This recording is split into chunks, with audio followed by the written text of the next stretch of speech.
Life is either a series of endings or a series of beginnings. If you're looking back, it's a series of endings. Look ahead. Something great is coming. He gets down to the end of his life, and he looks back and decides that all those years he suffered, those were the best years of his life, because they made him who he was. All the years he was happy, you know, total waste. Didn't learn a thing. What I want you to think about is with every passing year, your job is to be better and better at being who you already are. This is not a cosmetic exercise. You're already different. Your job is to figure out how, and then to be more of that. Everything that has happened right up to this moment in your life has been absolutely essential to make you the person you are, to prepare you to do whatever it is you're going to do. If you can tap into how you can use your suffering to help other people, that is maximum joy. I always thought joy was, oh, I get this and then I'm happy, or I do this and then I'm happy, or I get her and then I'm happy, or I make that and then I'm happy, or they respect me and then I'm happy. Or I always thought happiness was to be acquired by the things I would gain. What is it that might be the key that you learn to let go of something? And this letting go is of course going to be uncomfortable. Finding your own path is not for the faint of heart. It's the harder path. It's easier to just keep doing the same shit over and over again. I've told you this, and you expose them voluntarily to things that they are avoiding and are afraid of, that they know they need to overcome in order to meet their goals, their self-defined goals.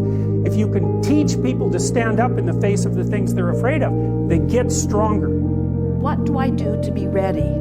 You stop worrying about not being ready, first of all.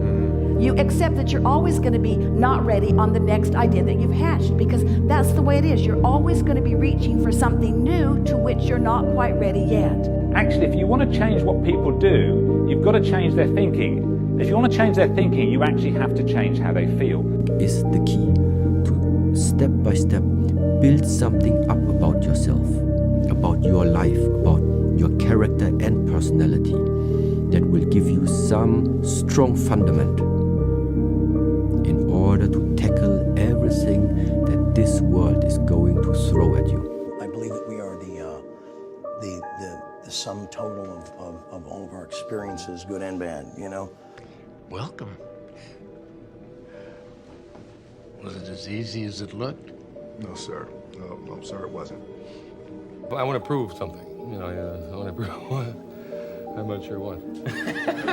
You've lost again and again and again. The lights are cut off, but you're still looking at your dream, reviewing it every day and saying to yourself, it's not over until I win. Ultimately, emotions will predict your health, they'll predict your performance, they'll predict your well-being, they'll predict your sense of fulfillment, they'll determine your ability to make effective decisions.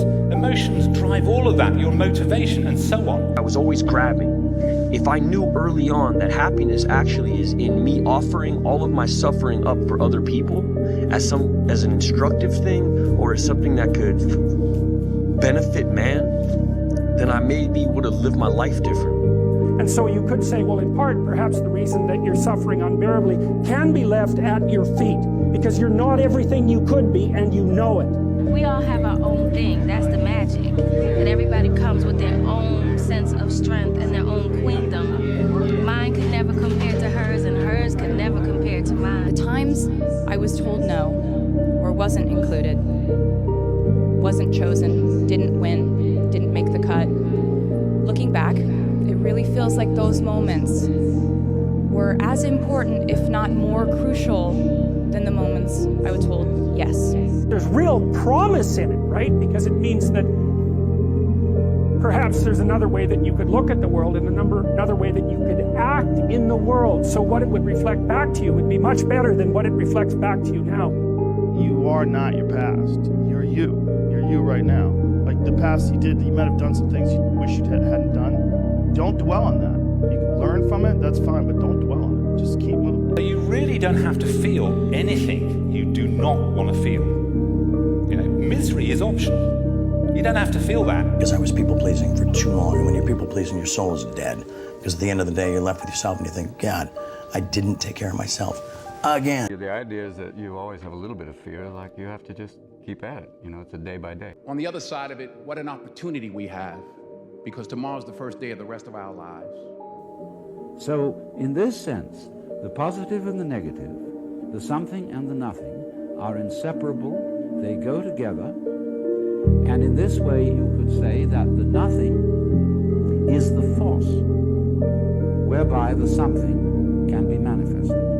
Because the sky sees the impermanence of the clouds and the impermanence of the rainbows, and you have to develop an inner state of mind that's as impervious to all the good shit and bad shit that happens to you as the sky is to the weather. You know, forever and ever, no more. This idea that we have to commit to something for forever, which I think kind of sets you up for disappointment. But when we help each other to grow, when we educate each other, when we guide each other towards redemption, that is the best of humanity.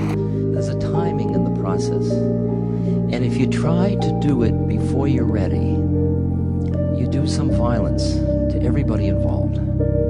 Because you get ahead of yourself, your head gets ahead of your heart, and you close down. So trust the process that's going on. And sometimes we don't have to shake the world and move the world and create anything that is going to be in a history book. The fact that we breathed and live a life, just that, means that we have a story and it deserves to be told. So I want to say, no matter what you've done, you deserve respect. Even if you make mistakes, you're lovable.